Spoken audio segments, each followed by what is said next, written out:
तो आपने घोटालों की खबरें तो बहुत ज़्यादा सुनी होगी। कभी इस स्टेट में घोटाला हुआ, कभी उस स्टेट में घोटाला हुआ, इतने करोड़ का हुआ, उतने करोड़ का हुआ। कभी सेंट्रल गवर्नमेंट में हुआ तो कभी किसी और एजेंसी में हुआ। यानी कि घोटाले आपको हर जगह से सुनने को मिलेंगे, लेकिन उसमें सबसे बड़ी जो इन्वॉल्वमेंट होती है वो पैसों की होती है।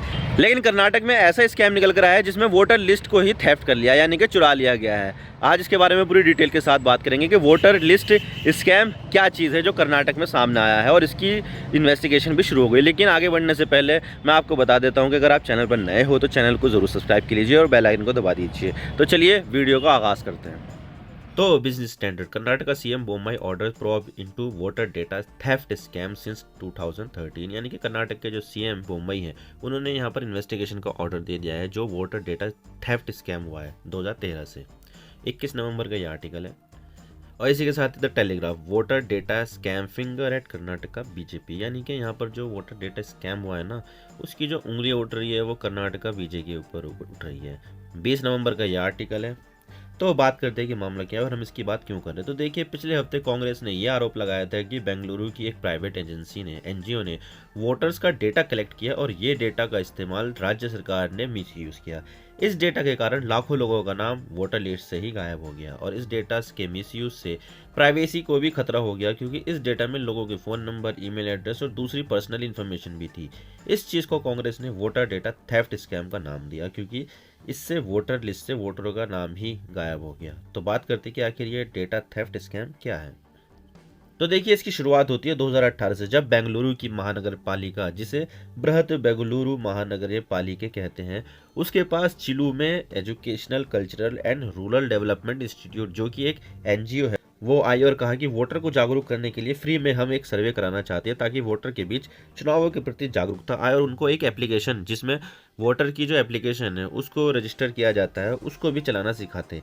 तो ये सर्वे फ्री में हो रहा था और इसके लिए महानगर पालिका से कोई पैसा भी नहीं जा रहा था।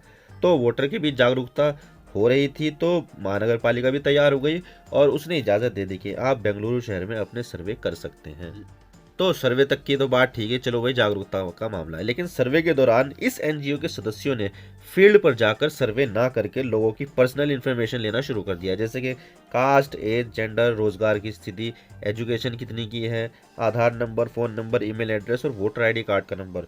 तो सर्वे ना कर इस एजेंसी ने डेटा कलेक्शन का काम किया है जो प्राइवेसी को वॉलेट करता है। और तभी कांग्रेस ने यहाँ पर यह आरोप लगाया कि एजेंसी ने गैरकानूनी तरीके से डेटा को कलेक्ट किया और इस डेटा की मदद से वोटरों का नाम वोटर लिस्ट से ही गायब कर दिया ताकि वोट ना डाल पाए और बीजेपी के कैंडिडेट आसानी से जीत जाए। क्योंकि यहाँ पर जो आरोप लगाया गया था, ये लगाया गया था कि जो अपोजिशन पार्टी को जो वोट डाल रहे हैं ना वोटर, उनका नाम वोटर लिस्ट से हटा दिया गया है ताकि जो बीजेपी का कैंडिडेट है वो आसानी से जीत जाए।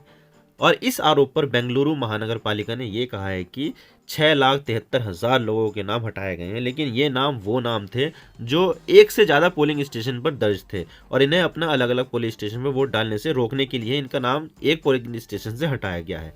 और अगर पुलिस की बात की जाए तो पुलिस ने ये बताया है कि इस डेटा की ज़्यादा कीमत है, बहुत ज़्यादा कीमत है। कोई भी इसके लिए बड़ा पैसा देने के लिए तैयार है। कंपनियां इससे अपनी मार्केटिंग के लिए इस्तेमाल कर सकती है और पॉलिटिकल पार्टियां अपना इन्फ्लुएंस को बढ़ा सकती है इस डेटा के ज़रिए और इसका इस्तेमाल करके। और अब देख लेते हैं कि इस मुद्दे पर बेंगलुरु महानगर पालिका ने क्या कहा है। तो देखिए, अभी बेंगलुरु महानगर पालिका ने 2 कंप्लेंट फाइल की है, जिसमें संडे तक, रविवार के दिन तक 3 लोगों को अरेस्ट भी किया जा चुका है।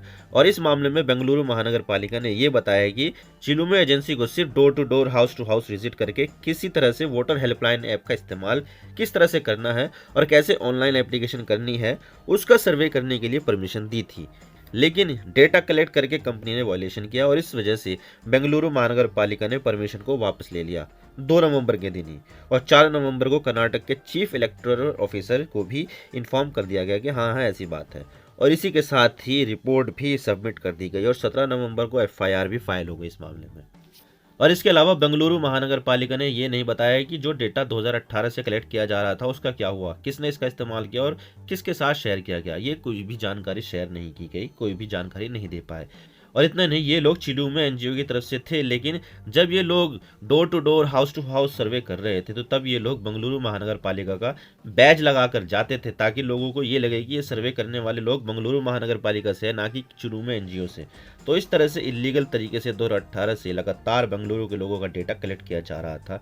और इतना ही नहीं, जब 2 नवंबर को इस एनजीओ को दी गई परमिशन को रिकॉल किया गया था तो तब ये लोग बीएलओ यानी कि ब्लॉक लेवल ऑफिसर्स बनकर जा रहे थे डोर टू डोर, और एक फेक आईडी लगाकर जा रहे थे, और ये घरों में विजिट करते थे और लोगों का वोटर आईडी कार्ड नंबर और आधार कार्ड की इन्फॉर्मेशन लेते थे और अपनी एक डिजिटल समीक्षा ऐप पर अपलोड कर देते थे।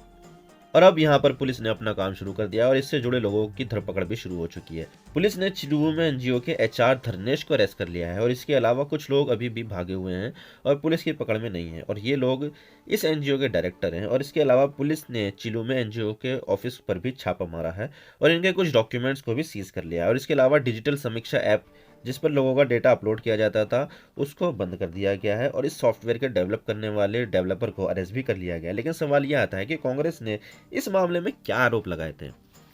तो देखिए, अभी कांग्रेस ने इलेक्शन कमीशन को एक लेटर लिखा है, यानी कि ईसीआई को एक लेटर लिखा है, जिसमें कांग्रेस ने ईसीआई से जुडिशियल इन्वेस्टिगेशन की डिमांड की है। और यहाँ पर कांग्रेस ने कर्नाटक के CM Basavaraj Bommai, higher education minister Ashwath Narayan, Bengaluru Mahanagar Palika के चीफ कमिश्नर और डिस्ट्रिक्ट इलेक्शन अफसर को इसका मास्टरमाइंड बताया और ये कहा है कि ये सब ने मिलकर यहाँ पर फ्रॉड किया है, ताकि फर्जी कंपनियां और ऐसे एनजीओ खोलकर ये अपना फ्रॉड कर सके और इससे वोटर लिस्ट भी रिवाइज कर दी जाए।